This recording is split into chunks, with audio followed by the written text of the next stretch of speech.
Laura, because of your signature, I was almost killed! Mike, I thought it was a formality and no one would get hurt. Mike gripped his rifle, peering into the darkness of the abandoned warehouse. Nearby, behind an overturned metal rack, Emily was hiding. Her quickened breathing was barely audible, but Mike could feel it. The mission had gone off script. Instead of quiet recon, they were under the sights of unknown attackers. "What's the play?" Emily whispered, leaning closer. Her voice trembled with nerves, but she held steady. Mike carefully peeked out from cover. A shadow darted between rows of boxes, an enemy, armed and clearly seasoned. Their intel had promised a safe site, but a trap was waiting instead. "We were burned," Mike murmured, clenching his jaw. He felt his heart thudding up in his throat. Someone had tipped off the enemy to their arrival. How else would a whole squad of mercenaries be here? There were obviously more than two of them, combing the warehouse and cutting off their exits. Suddenly, rounds whistled overhead, forcing Mike and Emily even lower. One shot shattered a lamp on the ceiling, and a spray of sparks and glass rained down. The place plunged almost entirely into darkness, the moon glinting faintly through the blown-out windows in the distance. Mike motioned left for Emily and slid right himself. They'd worked as a team for years and understood each other without words. Crawling beneath tilted racks, he felt adrenaline pounding at his temples. Staying put wasn't an option. They'd be boxed in. Don't scroll. The best part is next.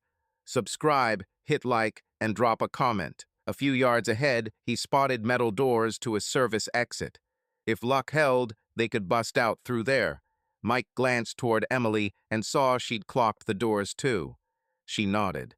Bootsteps, heavy combat boots, thudded close. Mike pressed flat to the floor and held his breath.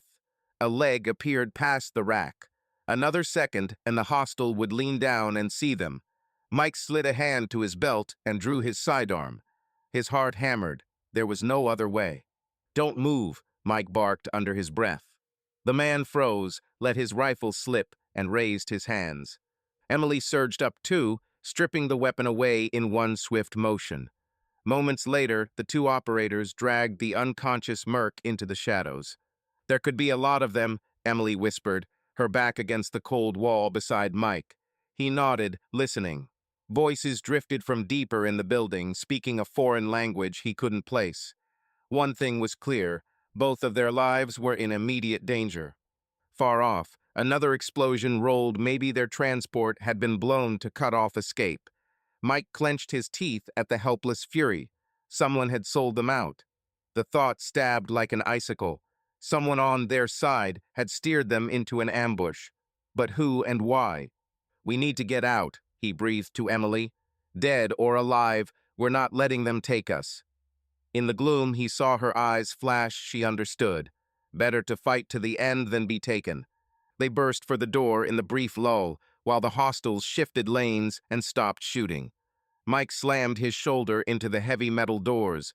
With a screech they gave. Cold night air slapped their faces. "Move," he snapped, holding the door for Emily. She slipped out first, sweeping the dark lot.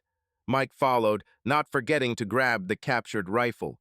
They had barely sprinted a few steps from the warehouse when shouts rang out behind them. The enemy had spotted the escape. Gunfire cracked, bullets ricocheting off the walls. Mike and Emily ran flat out, vaulting debris and ducking behind the shadows of big trucks parked in the yard. Ahead was a gap, the service road behind the warehouse, running into the black of the desert. They were somewhere on the outskirts, surrounded by derelict hangars and weed-choked lots. "We need to find cover," Emily gasped as they scuttled beneath a crumbling concrete wall. Mike glanced back. Two figures framed in the lit doorway, pursuers. No fewer than two, rifles up, moving their way. He raised a portable radio to his mouth. "Base, this is Alpha 1. We're under attack. Request immediate extraction," he rasped. Only static hissed back. Damn it, they were jamming the signal. Or was no one going to answer? Emily touched his shoulder, pointing right, where the shadow of a long warehouse lay darker than the night. They bolted for it, melting into the gloom. Mike killed the radio. If this was betrayal, the enemy might be listening, and reinforcements weren't coming. They had only themselves and each other. Hours later, the night thinned to a gray dawn. Mike and Emily lay low in a shallow gully by an abandoned construction site. They'd shaken the pursuit using darkness and chaos. Now a new problem faced them. What next? Mike wiped sweat from his brow with the back of his hand. Dust and thirst scraped his throat. The helo never came, he said, voice dull, trying not to let the boil of anger spill out. No one came, Emily echoed softly, checking her near-empty canteen. Water was almost gone. She glanced at Mike, worry in her eyes. The base had to get our distress call. Why the silence? Mike gave a bitter half-smile. Either they didn't get it, or he didn't finish. The possibility he didn't want to believe. Someone at the base had left them to hang. The enemy could jam signals, sure, but their own people hadn't answered in any way. Emily frowned, trying to size things up clear-headedly. Maybe the transmitter's damaged, so the message never got through, she offered, though she'd heard nothing but dead air. Maybe try a different frequency. Mike snapped upright from his crouch. You think I didn't? Every channel is dead. Sat phone too. He tossed the broken comms unit onto the dirt. He'd noticed during the escape that the gadget was cracked. But it wasn't just that. His gut said something stank. Emily clenched her teeth and shut her eyes for a beat, choking down a wave of despair. They were alone in a foreign country, with no support. So what's your plan? She looked him straight in the eye. Wait around till they find us? Or do you have something better? A sharp edge crept into her tone. Irritation pinpricked Mike. Standing still is a bad plan, he shot back. We punch our own way to the nearest town, find transport or a line out. Then we figure a route back to our people. He talked fast, as if swatting doubts aside. Our people? She repeated, skeptical. You sure our people aren't part of the trap? Mike didn't have an answer ready. Emily pressed, sensing his hesitation. Think about it. Someone fed us that intel. Someone sent us here. You're saying someone in command could have? Mike's face darkened. Hours ago, he'd have dismissed it. Now, remembering how neatly they'd been herded and almost wiped out, he wasn't sure of anything. I don't know, Emily blurted, flicking away the pebbles she'd been rolling between her fingers. It's just, everything feels too arranged. How did they know we'd come at that exact time? Why was a full team of mercs waiting? Because of a leak, Mike sighed, staring down. The question is, who spilled? He rubbed the back of his head, a pulse of pain throbbing beneath his palm. Fatigue and strain were catching up. A heavy silence settled. Far off, night insects traded calls as morning woke. Maybe it's all just coincidence. Emily started, uncertain, but trailed off under Mike's look. He stood, brushing dust from his pants. You don't want to believe in betrayal. I don't want to believe we were supposed to die here today. But the facts speak for themselves. He swept a hand at the ruins around them. No one came, Emily. We were left. Emily rose too, eyes shining whether with held-back tears or anger, it was hard to tell. Don't think I don't get it, she snapped, voice rising before she caught herself. She glanced around and dropped to a whisper. It's just, these are our people. We've worked shoulder to shoulder with them for so long. Could one of them really be a traitor? Mike heard the echo of his own thoughts. He, too, resisted swallowing that bitter truth. I don't know who, he said quietly, but for now, we trust no one.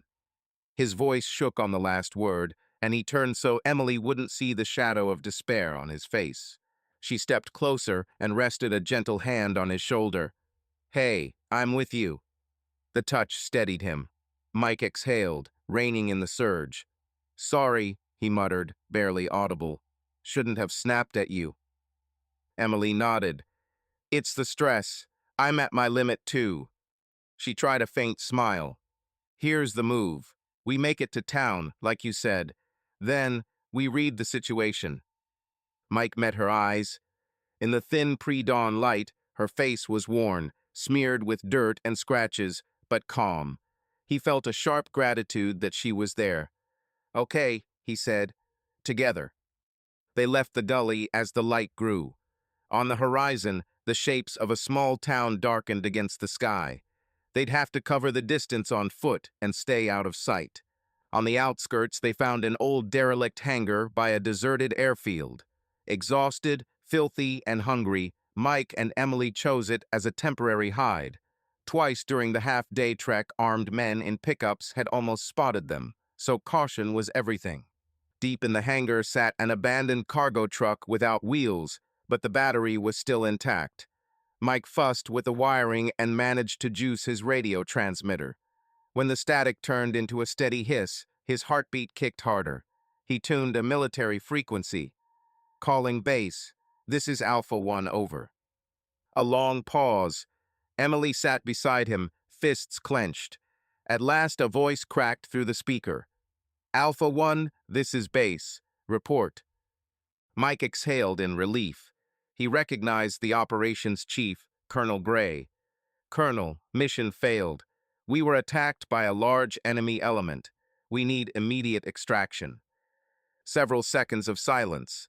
Then Gray answered crisply, Copy, Alpha 1. Hold your position. We're vectoring a helicopter to your signal now. Estimated time, about 20 minutes. Over. Emily sagged back against the hangar's cold wall, eyes closed in relief. Mike squeezed her shoulder. We're getting out. He keyed the mic again. Solid copy base. We'll wait. Out. Thank God, Emily breathed. She tried to smile, though her lips trembled with the aftershock. Mike's mouth twitched in a tired grin. They only had to hold on a little longer. About 15 minutes passed. In that time, they did what they could to square themselves away, bandaged scrapes, checked their weapons. Emily chewed a few dry crackers from her emergency kit and split them with Mike. The tension eased a notch. Hope seeped back in. Gray himself on comms, Mike said quietly, standing by the hangar's gaping doors and scanning the sky. So the base knows the whole story. Good that he spun up a helo that fast. Emily crouched by her backpack. She nodded, but worry still smoldered in her eyes. Mike noticed. What? I don't know. Something feels off, she said, rubbing her temple. It all happened so fast. I'm glad Gray answered, but she hesitated. Spit it out, Mike urged. He didn't sound surprised or even concerned. He just responded like he was expecting this. She looked up at Mike. Maybe it means nothing, but it stuck with me. Mike nodded slowly. He'd thought the same, that the colonel sounded oddly detached. He shoved the doubt aside. First priority was survival. Maybe he's just composed. He's been around, Mike muttered, mostly to calm himself. A distant rotor thrum cut the air. Mike tensed and peered through the door gap. A black speck swelled on the horizon. Incoming, he shouted to Emily over the rising howl. A minute later, a military bird with recognizable markings hovered over the pad in front of the hangar. Rotor wash whipped up clouds of dust. Shielding their faces, Mike and Emily dashed out, waving. The hull settled, side doors slid open, silhouettes in uniform inside. Move, get in, someone yelled from the cockpit. Mike reached the door first and tossed his weapon aboard. Emily vaulted in behind him. Inside were two people, a pilot and a man in a helmet, his face partly masked. Mike grabbed Emily's hand to pull her the rest of the way, but as soon as she was in the cabin, something flashed at her throat. What the Emily got out. Mike snapped into action.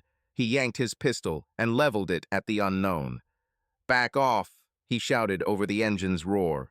Emily jerked away, twisting free. The fight broke out in a blink. Disoriented, the pilot hauled on the controls, trying to lift. The helicopter lurched and clawed for altitude, rotors screaming. Back out! Jump! Mike shouted. Emily didn't hesitate. She was already at the open door. The bird had only climbed a few yards when she leapt and tumbled, rolling to bleed off the impact.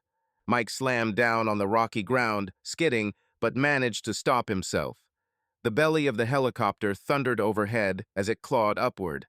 The pilot had recovered just enough to avoid crashing, wobbling away and gaining distance, leaving his own people to their fate. Mike staggered up, pain knifing his side. Emily stood too, unsteady, Her face pinched, she'd likely jammed her shoulder on the fall. On the dirt nearby, the masked man groaned, writhing. Another figure who had either fallen or bailed in panic lay farther off, motionless, probably knocked out by the drop. Emily clapped a hand over her mouth, eyes wide. "They were trying to take us," she whispered. Rage boiled through Mike. "That was not our extraction," he rasped, catching his breath. "It was a setup. Somebody intercepted our signal and staged that little show." He seized the half-conscious masked man by the collar and yanked his head up. "Who sent you?" The attacker only moaned, words bubbling unintelligibly. "We'll get you, either way," the man croaked, and then he took his last breath. "Move," Mike snapped to Emily, realizing the helo noise and gunfire would draw more attention. He paused beside her, meeting her gaze. "You holding up?" He set a gentle palm between her shoulders. Emily managed a thin smile. "Still breathing. Thanks." They left the pad, heading toward the ghost town skyline wavering on the horizon. Both of them understood now. Their enemy lived somewhere among their own. Mike and Emily traded a look spent, bruised, but more united than ever. Their trust in the system was shattered, but they still had trust in each other. That same night, they reached the outskirts of a larger city. From the pilot's busted smartphone, they pulled the SIM card and slipped it into a cheap burner bought for cash at a street market. Reaching out to base was risky, but Mike knew someone he could trust off the official grid. Nick Hawkins, an old friend and intel officer, a man who'd stood with them through more than one hot zone. Hawkins now worked in headquarters and had access to internal channels. If anyone could help uncover the truth, it was him. In a cramped roadside motel, after wedging a chair under the door handle, Mike dialed Hawkins's secure number. Long rings, finally. "Hawkins on the line," Nick's familiar voice came through. "Nick, it's Mike," he said quietly. "I'm with Emily. We're in trouble." "Mike, Jesus, everyone thinks you're dead," shock flickered in Hawkins's voice. "Colonel Gray announced you were Kia." "We're alive." "Barely," Mike said.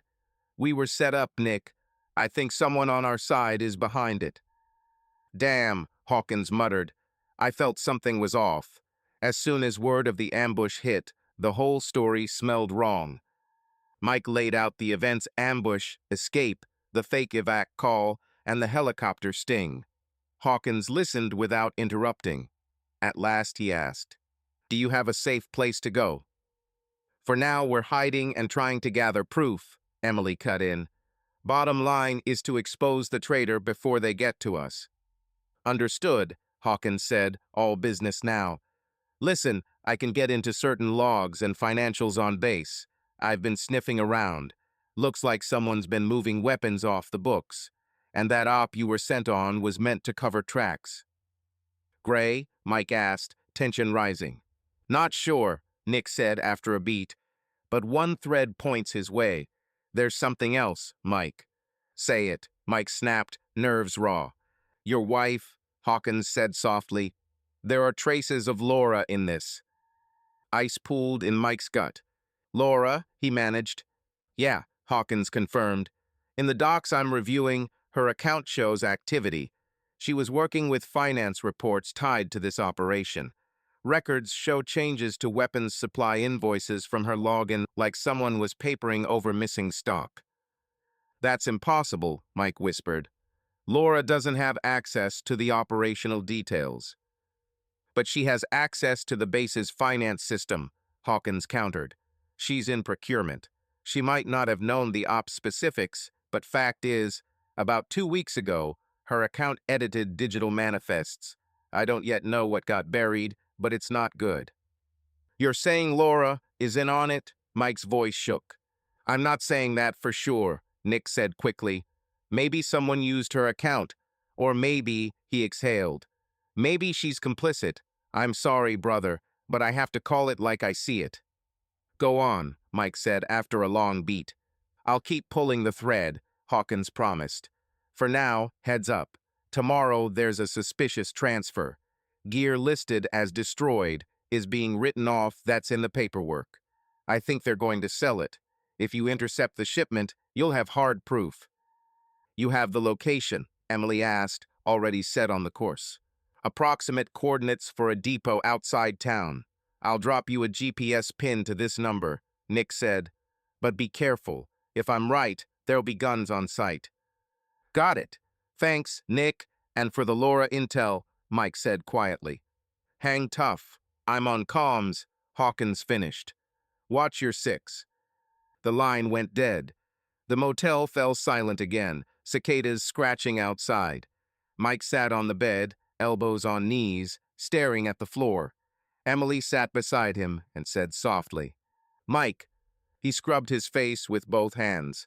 I don't get it. Laura wouldn't. We're married, he said hoarsely, voice breaking.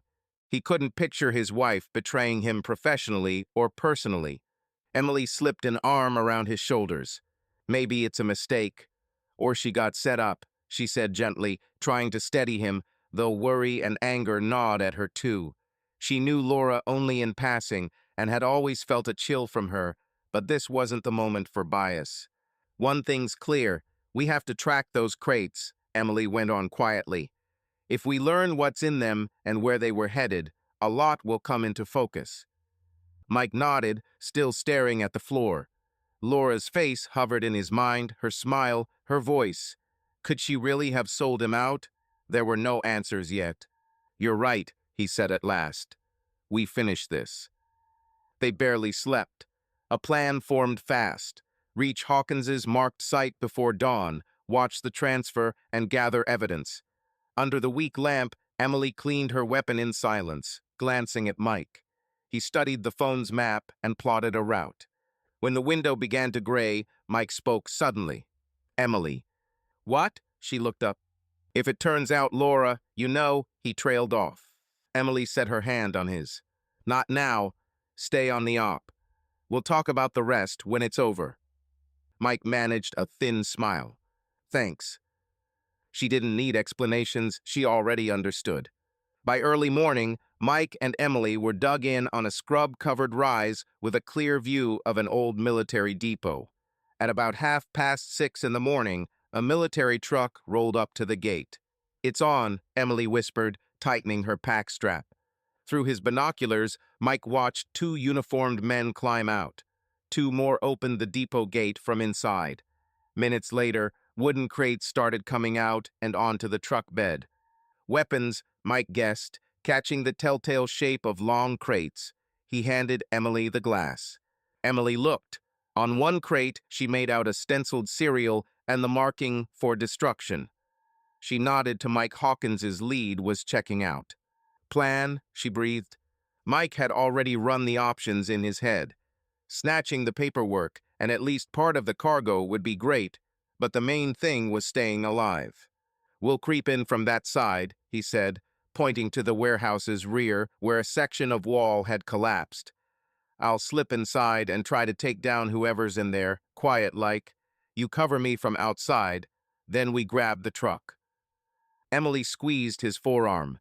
Worry flickered in her eyes. Just the two of them against 4 or more armed men was a big risk. But there was no time for doubt. She gave a quick nod. Someone's there. One of the mercenaries called out in English, on edge. A gunshot cracked and echoed through the warehouse. Shouts erupted at the front. Emily, keeping watch outside, heard the shooting too. She readied herself to meet anyone who burst out. All clear, he called over to Emily. There are records, Emily reported, thumbing through the papers. All these numbers, guns and ammunition. The documents say they were destroyed. Supply department seals. She suddenly went pale. Laura's signature. Cold pooled in Mike's chest. He took the sheet from her.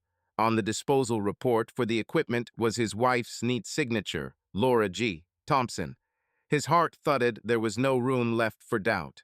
She processed it, he exhaled, barely holding back anger and hurt. Her signature certifies the destruction of the shipment they're selling to mercenaries right now. Emily touched his hand gently. Mike, later. We need to get out of here. He nodded, tucking the papers inside his jacket. Now they had direct proof in hand. both the cargo and the documents. With this, they could go to a tribunal. But first, they had to get everything out and not die doing it. The truck was already loaded, about a dozen crates lay on the flatbed. Mike jumped into the cab. Emily slid into the passenger seat. The engine coughed and rattled, but caught. Mike hit the gas, and the truck rolled through the open gates. A day later, Mike and Emily were back at their home base. They'd been covertly flown in on a military transport arranged through Hawks's connections to bypass official reports. On paper, Mike and Emily were still listed as dead, and that gave them an edge. It was mid-afternoon when Mike stood at his own front door in the officers' housing just off the base. Emily waited in the car around the corner. Mike had asked to have this conversation alone. She didn't argue, though she worried. Mike slid the key into the lock and eased the door open. The living room greeted him with familiar quiet and neatness. Everything in its place, except on the coffee table, lay his photograph in a black frame, tied with a black ribbon. Laura had already been told of his death. He took a step and saw her, his wife, on the sofa, eyes red, staring at that same photo. When the door creaked, she flinched and looked up sharply, in her gaze shock and fear. Mike. Laura lurched to her feet, going white as a sheet. The photo slid from her knees and hit the rug with a muffled thud. You're alive. Mike took a step back, eyes fixed on her. His heart hammered in his throat, but he forced his voice to stay even. Alive? Disappointed? Laura froze, mouth open, words failing her. She wore a black dress, clearly ready to receive condolences. That detail stung Mike worse than a slap. He clenched his fists, fighting to keep control. How did you survive? She finally breathed, taking a step toward him. They told us that I died in an explosion, he finished quietly. No, Laura, I didn't. Maybe God decided to give me a chance to learn the truth. Her eyes flicked aside. Mike noticed her phone on the end table. Was she thinking of calling someone? Laura stepped closer, hands fluttering. Honey, I don't know what happened. I'm in shock myself. He raised a hand, cutting off the flood of words. Enough. Don't lie. For an instant, anger flashed in her eyes, but she quickly rearranged her face into an injured look. What are you talking about? You know I would never. Mike pulled a few crumpled pages from his inner pocket, the disposal reports with her signature. He tossed them onto the coffee table between them. This you? Your signature. His voice rang with tension. Laura's eyes dropped to the documents. A tic flickered across her face. Mike, it's not what you think. She reached for the papers, but Mike batted her hand away with a sharp motion. Tell me what I think, he said coolly. That my wife falsified destruction records for weapons that were then sold to mercenaries, that she helped steal military arms, or maybe that she leaked details of my mission, the reason I nearly got killed. Which part of that is wrong, Laura? Laura recoiled, her lips trembling. Then, in a burst of desperate sharpness, she blurted, What was I supposed to do? You're always on missions, always risking your life, and I'm supposed to live forever in fear and waiting. Mike stared at her, stunned. So that's it. You decided to cover for my absence with betrayal and a crime. You don't understand anything, she shouted, no longer pretending. Fury flared in her eyes, laced with panic. Gray said it was a routine thing, a formality, that no one would get hurt. They were just papers. Mike ground his teeth at the commander's name. Rage flared inside. So the colonel had pulled Laura directly into his racket. So you knew exactly who you were helping. Laura wiped the tears streaking her cheeks. He helped me when you weren't around. You disappeared for months, Mike, and he was always there, checking on me, supporting me. Mike shook his head, barely containing his disgust. You were sleeping with him. I didn't, she sobbed. I didn't plan it, but it happened. He said he loved me. He was there. A vise closed around Mike's heart. The pieces snapped into place. While he fought, his commander slept with his wife and made her an accomplice. He shut his eyes briefly, reining himself in to keep from exploding. "And that's why you put your signature on his scam?" he asked hoarsely. "For that love? Or was there money too?" Laura flared. "You know with your pay we never could have." She bit her lip, cutting herself off. "I just wanted a little security. He promised it was one time, that later we would be together," Mike finished for her. Laura broke into loud sobs, covering her face with her hands. Inside, Mike felt everything go cold. He realized there wasn't a shred of love or pity left, only emptiness and revulsion. Slowly, he bent, picked up his photo with the black ribbon, and set it on the table. "Fitting," he said softly. "To you, I really did die." Laura lowered her hands and looked at him, frightened. "Mike, no, I'm sorry. I got lost in it. Gray manipulated me." "Enough," Mike stopped her again. "I don't want to hear it. One thing, don't ever speak to me again." He slipped off his wedding ring and laid it beside the photograph. "I'm filing for divorce. I'll start the paperwork today." Laura lurched toward him, dropping to her knees and clutching his hand. "Don't go, please. This was a terrible mistake. I'll tell the investigators everything. Just don't destroy us." Mike yanked his hand free. Even her touch repulsed him physically. "There hasn't been an us for a long time, Laura. Not since you betrayed your oath and me." He turned and walked for the door. Laura sobbed, pleading, but he didn't listen. On the threshold, Mike looked back one last time. "Goodbye." He stepped outside, eased the door shut, and let out a long, shaking breath.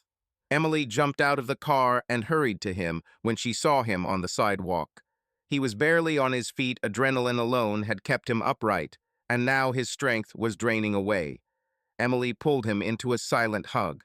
Mike buried his face in her shoulder, and for a few seconds they stood there in the middle of the brick path. "Come on," she said gently. "We still have a lot to do."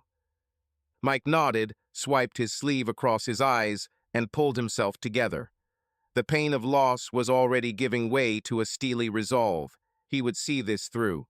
"Let's go," he said quietly. "To the Green Hill Motel.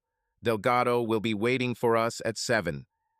Dusk was falling when Mike and Emily reached the roadside Green Hill Motel. Captain Marco Delgado of the Ptsd Criminal Investigation Division was already waiting. They'd arranged to meet off base to keep the investigation secret. Delgado proved to be a stocky man pushing 40 with watchful brown eyes. He met them in a second-floor room looking out over an empty highway. Shaking Mike's hand, the officer nodded to Emily. "Good to see you alive, Sergeant, Lieutenant. It's a messy situation, but we'll handle it." Mike laid everything on the table at once, copies of invoices, photographs, the whole haul. Delgado silently reviewed the documents by the beam of a small flashlight. He reacted to Laura's signature with a tight clench of his jaw. "Your wife is already in custody," he said, lifting his eyes to Mike. "Command ordered her detained today as soon as Hawkins reported early findings. She's keeping quiet for now, but that won't last." Mike lowered his gaze. He didn't ask about Laura, not now. "We've got everything needed to open a formal investigation," he said quietly. "Here's proof of theft and falsification, and Hawks will probably pass you the digital logs." "Yes, he's already forwarded part of the materials," Delgado confirmed.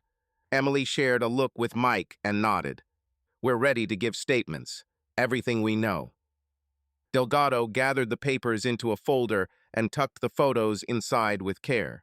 "Your duty now is to rest and be ready for tomorrow. Don't let anyone from the base see you before the meeting. I'll set the hearing in a tight circle. Just me, you two, Hawkins as a witness, the Corps commander, and Colonel Gray." Mike sighed. "A face-to-face." "Yes, a face-to-face," Delgado said. "We'll confront him with the facts. If we're lucky, he'll crack and confess. If not, we'll at least remove him from command officially and then court. Either way, it's the end of his career and his freedom." Under the table, Emily lightly touched Mike's hand on his knee. She felt how tense he was. Tomorrow would be hard. "We'll manage," she said softly, more to Mike than to the captain. Delgado stood, signaling the meeting was over. No doubt. And know this, I'm on your side. I've seen plenty of betrayal over the years, but when a commander sells out his own, that's the worst. I'm glad to help expose it. Mike shook the captain's outstretched hand. Thank you, sir. They stepped out into the twilight. The western sky still glowed red. The air smelled of the dust the day had baked. Mike looked at Emily. Her silhouette was softly traced by the motel's lamplight. A sudden warmth rose in him for how close, how dear she was. Shall we? She asked, meaning the rental place Hawks had arranged off base for them. Mike nodded. Tomorrow would be decisive, and he wanted a quiet night. The small apartment Hawks found for them was cozy and still. The night came warm and moonlit. Emily opened a window to let in a breath of fresh air while Mike set the kettle on. They both felt the tension slowly easing. This was the first time in days they could breathe without fear of being chased. Mike took off his jacket and sank onto the couch, rubbing his hands over his face. Emily brought 2 mugs of hot tea and sat beside him. For a few minutes, they simply drank in silence, sitting shoulder to shoulder. The quiet was full of unspoken words. "How are you?" Emily asked softly, studying his profile. A lamp under its shade trembled with a gentle yellow glow, painting shifting shadows across his face. Mike took a sip, weighing his answer. Tired, empty, but glad the truth has almost won. He turned to Emily, in her eyes warmth and compassion. "You went through a lot today," she said, meaning the meeting with Laura. "I'm sorry I wasn't there." Mike gave a sad smile. "I asked you to wait, and you were right. It had to be done." Emily lowered her gaze, remembering Laura's sobs drifting to the street. She murmured, barely audible, "You loved her. It must still hurt." Mike sighed and set his mug down. "It hurts, yeah, but I'm glad it's the past. Better a bitter truth than a sweet lie." Emily laid her palm on his hand, resting on his knee. "I'm proud of you. You've carried yourself with dignity." At her touch, a quiet warmth spread through Mike's chest. He turned his hand and laced his fingers with hers. "I couldn't have made it without you," he admitted simply, like stating a fact. "You saved my life, more than once these past days." "We saved each other," Emily corrected with a tender smile. "Didn't you cover me in that warehouse?" Mike chuckled softly, truly for the first time in a long while. "Teamwork, that's what it is." She smiled too, then grew serious. "I was afraid of losing you. So much." Mike gave her fingers a light squeeze. "We're both alive." They were sitting closer than ever before. Mike studied Emily's face. Her sandy hair fell over her shoulders. Tears glimmered in her eyes, but the corners of her mouth curved in a smile. A powerful urge washed over him to shield her from everything, to be by her side. He said softly, shortening her name with new tenderness. "There's something I need to tell you." Emily went still, searching his eyes. She only tilted her head a little, urging him on. With his free hand, Mike tucked a loose strand back from her cheek. "I don't want to lose the people I love anymore." Emily's heart leapt. She felt heat bloom in her cheeks. "Me too," she whispered. Mike leaned in and brushed his lips against her forehead, then her temple. Emily closed her eyes. The next moment their lips met hesitant, gentle, like a first time. The kiss was warm and sweet, and it sent a tremor through them both. Emily slipped her arms around Mike's neck, pulling him closer. He answered, drawing her in. Their kiss deepened, grew more open. Everything they'd endured, fear, betrayal, pain, seemed to fall away. There was only the two of them and this new thing sparking between them.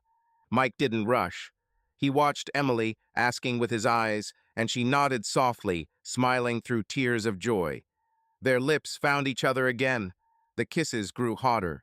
Emily's fingers threaded through his hair. She felt him tremble with tension and desire.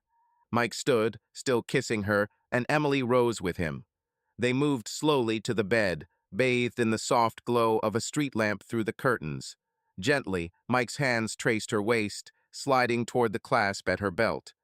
In the moon's silvery light, Her body looked to Mike like the most beautiful thing he had ever seen. He paused a moment, just taking her in. Emily flushed a little, but seeing the warmth and awe in his eyes, she smiled and reached for his shirt, working the buttons loose. When it was over, Mike and Emily lay wrapped in each other, spent and happy. Outside, the wind whispered in the treetops. Emily rested her head on Mike's shoulder, tracing a small, invisible circle on his chest with a fingertip. "Whatever happens tomorrow," she whispered, "I regret nothing." Mike kissed the crown of her head. "Tomorrow is a new day. We'll get through it, together." She snuggled closer. In the dim half-light, there were only two people who'd been through hell and finally found a little heaven in each other's arms. The next morning, the base's headquarters building felt unnaturally quiet. In a small conference room around a heavy wooden table sat only the people who mattered most at that moment. At the head was the Corps Commander Major General West, with Captain Delgado from Ptsd beside him. On the right sat Mike and Emily, a stack of documents and physical evidence before them. On the left, Colonel Gray, face unreadable, hands stiffly folded. Two military police stood behind Gray. Gray cast a brief glance at Mike's surprise flashed in his eyes at the sight of his resurrected subordinate, but he mastered himself quickly. He barely looked at Emily, only his jaw tightened. "Colonel Gray," General West began in an official tone, "you've been called here to clarify certain circumstances in a matter under Ptsd investigation. You will cooperate." "Of course, sir," Gray said, leaning back. "Though I'm a bit surprised by the company." He shot Mike a meaningful look. "As far as I knew, Lieutenant Thompson died in the line of duty." Mike felt anger boil at the cold performance, but Delgado cut in, voice level. "Fortunately, Lieutenant Thompson and Sergeant Williams are alive and ready to testify. That should clear up a lot." Gray pressed his lips together. "Testify? These officers disappeared from the scene on their own, violating protocol. I intended to open an inquiry into them." He spoke slowly, almost lazily, but his eyes gleamed with malice. "That's enough, Colonel," the general snapped. "We're here to investigate your actions. You're facing serious allegations." Gray dipped his head, feigning offense. "My actions? I'd be most interested to hear." Captain Delgado opened the folder before him. "Colonel, do you acknowledge that you oversaw an operation to dispose of a shipment of weapons and ammunition on October 12th? "Yes," Gray nodded. "There was such an operation. Obsolete, expired gear was to be destroyed." "Destroyed or sold off," Mike shot back, unable to hold his tongue. Gray's eyes flashed. "Watch your tone, Lieutenant. I am your commander." "Were," Emily muttered, loud enough for all to hear. "Follow procedure," General West warned, glancing at Mike and Emily. Then to Gray, "Answer the question, Colonel." Gray spread his hands slowly, almost with a smile. "Destroyed, of course. All the invoices are properly filed. Ask Finance." He flicked a look at Mike. "As I recall, the lieutenant's wife prepared the paperwork. How is she holding up after losing her husband?" Blood pounded in Mike's temples. Gray's cynical smile cut like a knife. Under the table, Emily touched Mike's knee easy. "Lieutenant Thompson's wife is under arrest," Delgado said crisply. "She has already stated she acted under your pressure." For the first time, uncertainty shadowed Gray's face. "My pressure? Nonsense." General West's gaze hardened.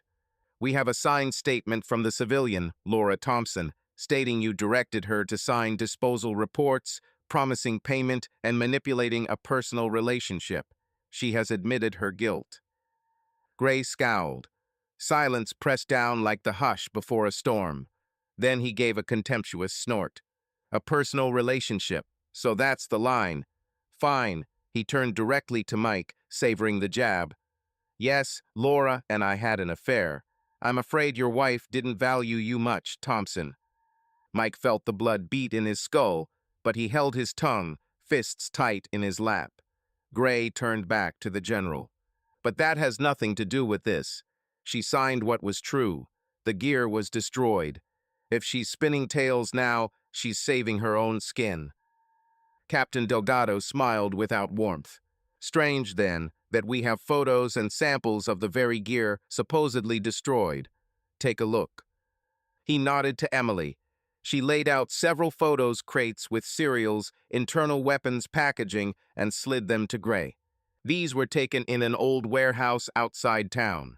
Your mercenaries were loading this shipment to haul away and sell, Emily said, her gaze like ice. Gray studied the photos, unfazed. No idea what this is. Could be your fabrication. You were off the grid, acting without orders.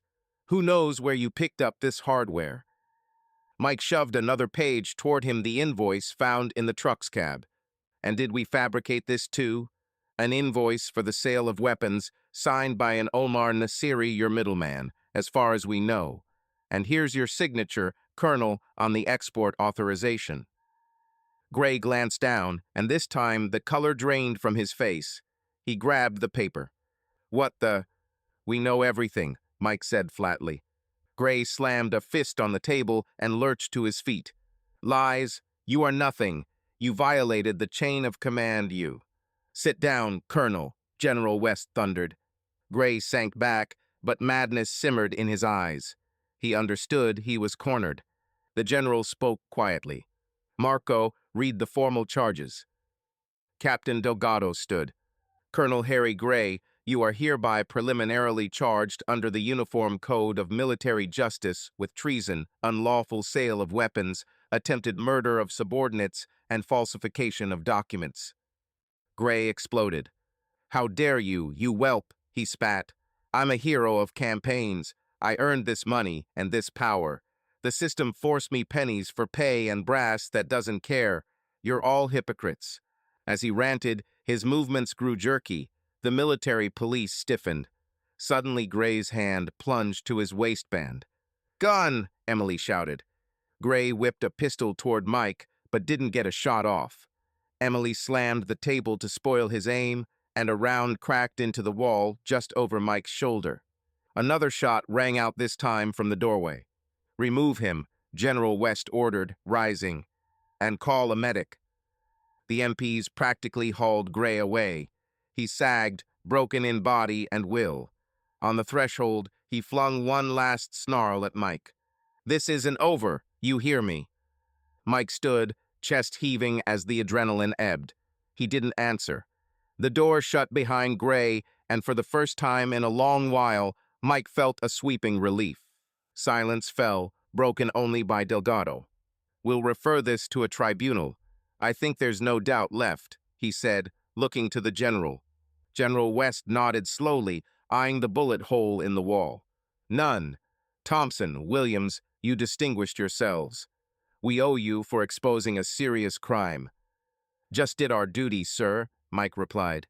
The general allowed himself a faint smile. Get some rest, you've earned it. Officially, you'll both be put up for decorations, but that's for later. Mike and Emily answered in the same breath. We don't need medals. Modesty becomes you, but I'll insist, the general said, raising a palm. Now go. And Thompson, Mike turned back. My personal apologies for what you've had to endure. Mike brought his hand to his brow. Yes, sir. Thank you. Out in the corridor, he and Emily exchanged a look. Mike exhaled like a man after a long run and, for the first time in days, grinned wide. Free. Emily laughed through tears of joy. Free. A month passed. Life settled into a quieter rhythm, as much as it can after a storm. Mike and Emily rented a small house in the suburbs, a calm neighborhood, a green yard, neighbors who didn't ask questions. They both took leave. They needed time to heal and to be just people, not soldiers. Morning sun drenched the kitchen in gold. Mike stood at the stove, stirring scrambled eggs in a pan, while Emily set the table. She wore his slightly oversized sweatshirt. She looked cozy and adorable in it. Coffee stronger or the usual? She asked, taking down the mugs. The usual, Mike smiled. He switched off the burner and plated the eggs. Emily came over and pecked his cheek. Smells amazing. They sat to eat. Outside, birds chattered. The trees whispered softly. Mike leaned back and closed his eyes for a second in contentment. An ordinary morning at home, the kind he dreamed of for so long. Emily watched him with a smile, catching where his gaze had settled the wall opposite. A frame hung there, and inside, under glass, rested an old pocket compass. Above it, in careful hand, was written, "Today it's us, and tomorrow too." "Any regrets about hanging that thing?" she asked gently. Mike rolled the coffee mug in his hands, studying the compass and the words. "Not for a second.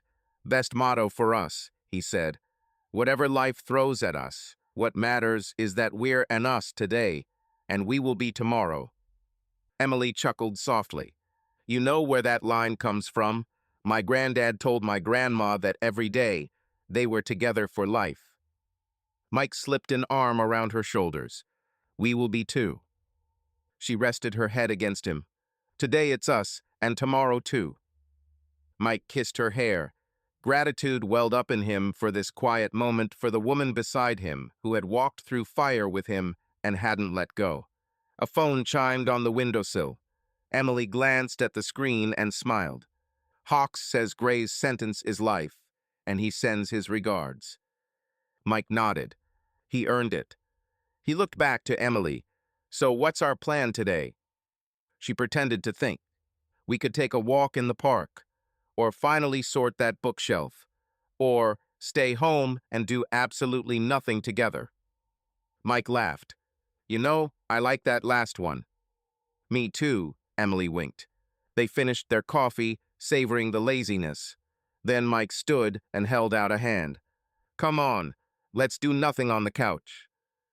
Emily placed her palm in his. "Gladly." Subscribe to our channel so you don't miss a thing, because this is nothing compared to what's coming next. If you are under 18, don't even think about clicking next.